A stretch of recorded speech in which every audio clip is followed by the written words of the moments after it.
Hi everyone, welcome back to the channel. Hope you have been really enjoying trading along with StockPro. Did you trade in BHEL today? 250 में bye दिया था, upper circuit खुला और 275 तक ये stock गया। मैंने इसका कॉल ऑप्शन 12 रुपए 50 पैसे पे टेलीग्राम ग्रुप पे दिया था वेबिनार मेंबर्स को। 31 या 32 का हाई लगा, ऑलमोस्ट मनी हैज बीन और 2.5 टाइम्स, और ये सारे ट्रेड्स मैंने फ्री में अपने टेलीग्राम चैनल पे दिए। आप देख सकते हैं सुबह सुबह पहला ट्रेड दिया था एनटीपीसी का, सेकंड ट्रेड दिया था बीएचईएल का 250 बाय के लिए दिया था और 20 पॉइंट्स का टारगेट दिया था। It hit target and it went even beyond. GAIL दिया था 189.5 पे, टाटा कम्युनिकेशन दिया था 1973 पे, आईएसजीईसी दिया था 940 पे। इसने भी बहुत अच्छा ब्रेकआउट दिया है। तो once again let's come back here and look at the BHEL, look at Tata Communication. From our value, from our buy value, which is 1973, it went straight up till about 2013, roughly about 40 points more, which is a really good move.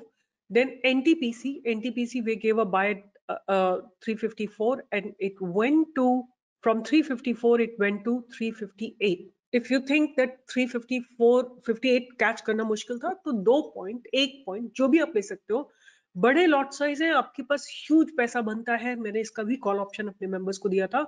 उसके बाद गेल दिया था आपको, गेल bye के लिए दिया था above 189, और इसने भी देखिए हाई लगाया है 192.9 का। इनके सबके कॉल ऑप्शंस दिए थे, and all the call option have really given good money to our members. जहां तक बात है टाटा कम्युनिकेशन की, ये कॉल ऑप्शन मैंने लाइव मार्केट में भी दिया था to buy at about 66 rupees, and it made a high of 91 or something. तो अगर आपको इस तरह के ट्रेड्स चाहिए, do join me for live trading every single day from 10 to 11। अगर आपने अभी भी ज्वाइन नहीं किया है मुझे, आप लाइव सेक्शन में जाइए। स्टॉक प्रो, आप मेरे चैनल पे अगर हैं तो आप लाइव सेक्शन में जाइए यहाँ पे, और सीधा 11 से 12, 10 से 11 आपको ज्वाइन करना है। सिंपल, 10 से 11 आपको ज्वाइन करना है। तो अब चलते हैं, बात करते हैं आज के मार्केट की। मार्केट में आज क्या हुआ, कौन से सेक्टर्स चले और कौन से सेक्टर नहीं चले। मेरे हिसाब से दो सेक्टर्स जिन्होंने बहुत अच्छा किया है, उनमें से एक सेक्टर है फार्मा का और दूसरा सेक्टर है एनर्जी सेक्टर। राइट, ये दो ऐसे सेक्टर हैं जिन्होंने बहुत जबरदस्त शानदार ब्रेकआउट दिया। तो उसके चलते आपने NTPC, REC limited, PFC, power grid और जितने भी पावर से रिलेटेड स्टॉक्स हैं, उनमें सब में आपने ब्रेकआउट आता हुआ देखा होगा। अब हम बात करेंगे कि निफ्टी में क्या हो रहा है, बैंक निफ्टी में क्या हो रहा है, क्या एक्सपेक्ट किया जा सकता है, वो सारी बातें करेंगे। सबसे पहले हम निफ्टी को देखते हैं। तो आप देखिए आज ये निफ्टी पूरा रेंज बाउंड थी, निफ्टी भी रेंज बाउंड थी और बैंक निफ्टी भी रेंज बाउंड थी। There was not much of movement happening in any one of them. Not much of movement happened in any one of them. They were both very, very range bound. One thing that I can see from here in Bank Nifty कि price धीरे धीरे ऊपर shift हो रहा है। एक ये बड़ी कैंडल बनी है करीब 10:45 पे। अगर ये ब्रेक हो जाता है, कल इसका हाई के ऊपर अगर मार्केट खुलता है और ब्रेकआउट देता है, तो I am expecting good good movement in Nifty, bank Nifty. कम से कम 47,800 और इस तरह के टारगेट्स आपको आते हुए दिखाई देंगे, और ये 15 मिनट का टाइम फ्रेम है। इसी चार्ट को हम क्या करेंगे, डेली टाइम फ्रेम में भी देखते हैं और वहां से कोशिश करते हैं समझने की कि मार्केट में क्या हो रहा है। आप देखिए, जिस दिन ये बड़ी कैंडल बनी है, जिस दिन ये ह्यूज मूवमेंट आया इन अपर डायरेक्शन, उसके बाद एक इनसाइड कैंडल बनी है और आज भी इनसाइड कैंडल बनी हुई है बैंक निफ्टी में। जैसे ही ये हाई ब्रेक होगा, आपको एक अच्छा मोमेंटम आता हुआ दिखाई देगा टुवर्ड्स 47,800 एंड 48,000। ये हमारे टारगेट्स आने वाले दिनों के कुछ हो सकते हैं। सिमिलरली अगर हम निफ्टी की बात करें, तो निफ्टी में आज एक जो दोजी बनी है, there has been a fight between bulls and bears. आप देखो, बहुत स्ट्रॉन्ग फाइट हुई है बुल्स एंड बियर्स में। Bears were very aggressive, market को ऊपर जाने नहीं दे रहे थे, और बुल्स जो है मार्केट को नीचे नहीं आने दे रहे थे। अब कल के दिन बहुत डिसाइसिव मूव आना चाहिए, विच इज अबव 22,450। अगर निफ्टी गैप अप खुलती है या कुछ समय के लिए रुकती है 22,450 के ऊपर, आपको इसमें भी 22,500, 23,000 ये सारे टारगेट्स आते हुए दिखाई देंगे। तो ये तो हो गई निफ्टी बैंक निफ्टी की बात। और अगर हम ऑप्शन चेन को देखें और वहां से कुछ कोशिश करें जानने की कि क्या एग्जैक्टली हो रहा है, दिस इज बैंक निफ्टी। तो बैंक निफ्टी के हम थोड़े से कॉन्ट्रैक्ट्स को ऐड करते हैं और देखते हैं कि क्या बन रही है बात। तो जहां पे भी करीब 20-25 रुपए का है ऑप्शन, वहां से लेते हैं और लेते हैं जहां तक अच्छे वॉल्यूम्स है। तो somewhere around till this point we will take the options. So 4 in the money contracts हैं और 9 out of the money contracts. So वही हम पुट साइड में कर लेते हैं, 4 इन द मनी लेते हैं और 9 आउट ऑफ द मनी लेते हैं और देखते हैं कि आज ओआई डेवलपमेंट कैसे हुए हैं। कॉल राइटर्स वर एग्रेसिव और the put writers were aggressive in bank Nifty. So I have just calculated कि आज के दिन कैसा ओपन इंटरेस्ट डेवलप हुआ है। अगर मैं कॉल साइड में देखती हूँ, 2,65,000 contracts have been written today, and same on the other side. That means there is no clarity whatsoever in the market. आज के दिन कोई clarity नहीं थी. We have to wait and watch for any side has to be broken out. मतलब किसी भी direction में ब्रेकआउट आने का हमको वेट करना पड़ेगा। जो हाल निफ्टी का है वही हाल बैंक निफ्टी का है, दोनों इनडिसाइसिव स्टेट में है। और एनीवे ये तो हो गई बात निफ्टी बैंक निफ्टी की। अब आपको रेंज मार्क करके और ब्रेकआउट का वेट करना है और उसी डायरेक्शन में ट्रेड करना है, बिकॉज वो डिसाइसिव मूवमेंट होगा। एक रूल जो मैं बहुत बार अप्लाई करती हूँ, मैं आप लोगों के साथ शेयर करती हूँ, अगर आप लोगों को अच्छा लगता है तो आप यूज कर सकते हैं, कि कई बार मैंने बहुत बार ये ट्रेड किया है कि आप 1 आवर की कैंडल को मार्क करिए, निफ्टी और बैंक निफ्टी की 1 आवर की कैंडल को मार्क करिए, कैंडल का हाई और लो मार्क करिए, राइट। तो एक हमने ब्रॉड फिगर ले लिया यहाँ पे, ये कैंडल का हाई और लो है, राइट। अब हाई कोई भी ऐसी कैंडल नहीं बनी है जिसने कि इस हाई को छोड़ दिया हो या लो को छोड़ दिया, राइट। अगर ऐसा होता है तो आप ध्यान रखिए कि जिस भी डायरेक्शन में ब्रेकआउट आएगा 1 आवर की कैंडल होनी चाहिए, ये ध्यान रखिए। जिस डायरेक्शन में ब्रेकआउट आएगा उस डायरेक्शन में आपको डिसाइसिव मूव मिलेगा। सेम चीज हम जो है बैंक निफ्टी में भी देख सकते हैं कि पहली कैंडल बैंक निफ्टी की है आज ये वाली। तो पहली कैंडल को मार्क करिए और इसका हाई और लो मार्क करिए। अगर ऊपर की तरफ ब्रेकआउट आएगा, अगर जैसे कोई कैंडल बन जाती है, अब ये कोई भी कैंडल ने इसको छोड़ा नहीं है, like they are all sticking to this main candle. That means there if there is a breakout in the upward direction, this is a strategy I've used in a lot of stocks as well, and you get beautiful results.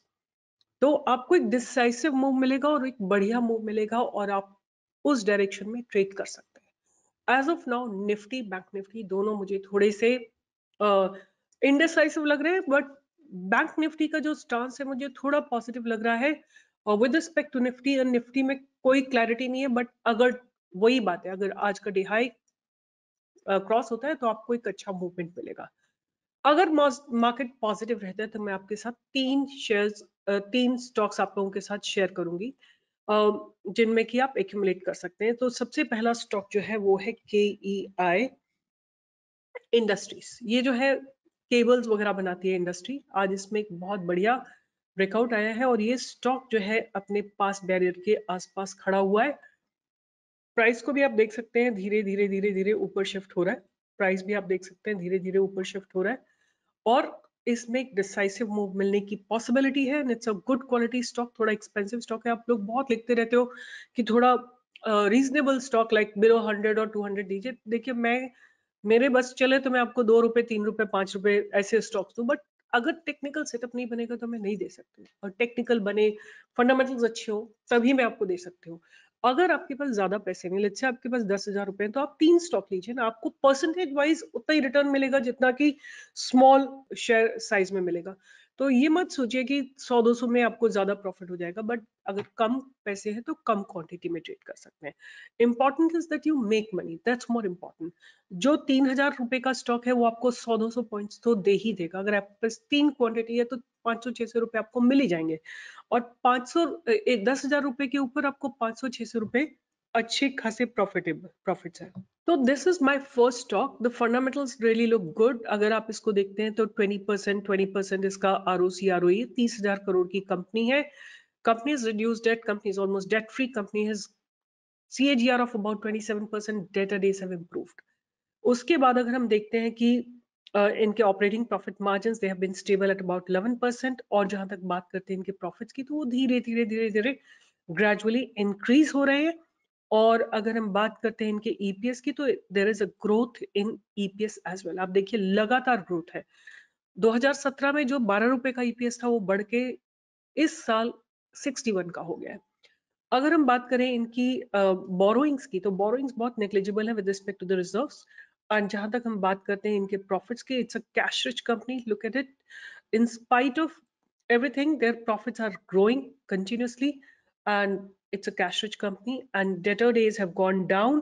मैं बहुत quick analysis कर रही हूँ। एक point जो थोड़ा सा bothersome है वो ये कि promoters holding is actually 37%, right? Less than 50%. But have a look at the FIS holding, almost like 31%.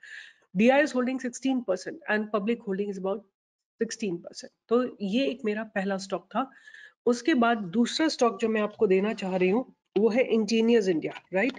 You have to mind the levels. The levels have to be crossed, right? Then only you can think about taking an entry.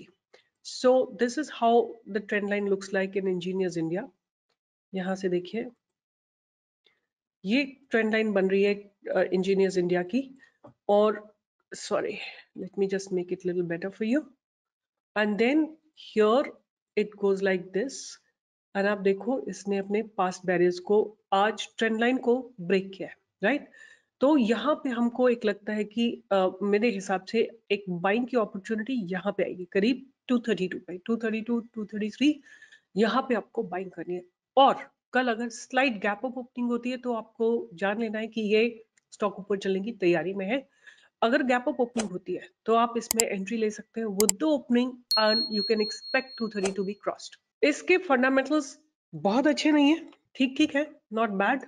आप देखिए 12,000 करोड़ की company है, 24 रुपए का P है, 23 रुपए का ROC है और ROE is about 18। Company is date free, company is maintaining healthy dividend pay out. और अगर हम देखते हैं इनके what is happening to the operating profit margins, थोड़ा सा डिक्लाइन हुआ है ऑपरेटिंग प्रॉफिट मार्जिन्स में। ईपीएस भी बहुत नॉमिनल सा है और प्रॉफिट्स थोड़े से डिक्लाइन हुए हैं, राइट? उसके बाद अगर हम बात करें कि इनके equity capital is fine, reserves there is almost negligible borrowings है और cash from operating activity negative है, बट आप देख सकते हो कि बहुत सारे रिसीवेबल्स इनके खड़े हुए हैं, राइट? और उसके चलते आप देख सकते हो कि इनका प्रॉफिट जो है नेगेटिव से पॉजिटिव में कैश फ्लो आ गया है। तो ये थोड़ा ठीक ठीक है, बहुत अच्छा नहीं है। Promoters holding is about 51.32%, FIIs holding is 7.6, DIs holding थोड़ी नीचे गई है 15.5 पे और पब्लिक होल्डिंग इज अबाउट 25.5%। जो लास्ट स्टॉक है वो मुझे काफी अच्छा लग रहा है, जेनटेक टेक्नोलॉजीज। जेनटेक 8,000 करोड़ की कंपनी है, पी थोड़ा ज्यादा है, 71 72 के आसपास है, ROC is about 17.3 and ROE is about 12%। ये मेरा लास्ट स्टॉक है। और company is reduced debt, company is debt free, company is expected to give good quarter, company has been maintaining healthy dividend payout, ये इसके positives है। Stock is trading 21 times its book value, that's a negative. Promoters holding has decreased and company has a low return on equity, ये सारे concerns है। But अगर हम देखते हैं एक बहुत इंपॉर्टेंट चीज आप नोटिस करोगे कि operating profit margins have been growing, right? This is could be a turn around company. Operating profit margins are slowly going up. और नेट प्रॉफिट की बात करें तो आप देखो 0 1 8 5 8 17 47 37, like there is a growth in the net profit. उसके बाद अगर हम बात करें ईयर ऑन ईयर बेसिस पे तो definitely there is EPS is growing, net profit is growing year on year basis. और इस ये जो कंपनी है जीरो डेट कंपनी है, जीरो डेट कंपनी है। और अगर हम इनके बाकी की बात करते हैं तो आप देखिए इनके प्रॉफिट्स जो है नेगेटिव से पॉजिटिव में कन्वर्ट हुए 2023 और कैश फ्लो जो है total is about 78 crore. Data days थोड़े से ज्यादा है बट प्रमोटर्स होल्डिंग थोड़ा नीचे गई है, FIS holding is stable almost like 4.65 और डीआईएस होल्डिंग थोड़ा ऊपर गई है और public holding is constant. So Zentech is my last stock, which you can keep on radar.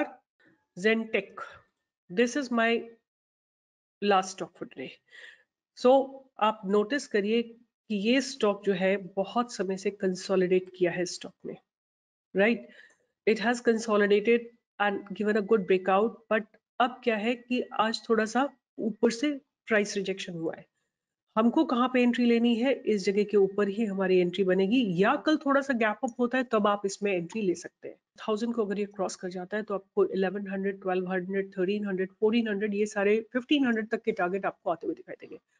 50% target in 1 year is not a bad target, and company looks good, turnaround company, cash rich company और fundamental zero debt company. तो बहुत सारे positives हैं, negatives और price का breakout हुआ after long time, so you can keep it on radar. Zentech, Engineers India and KEI Industries, ये तीन stock मेरे रहेंगे breakout cash के segment के.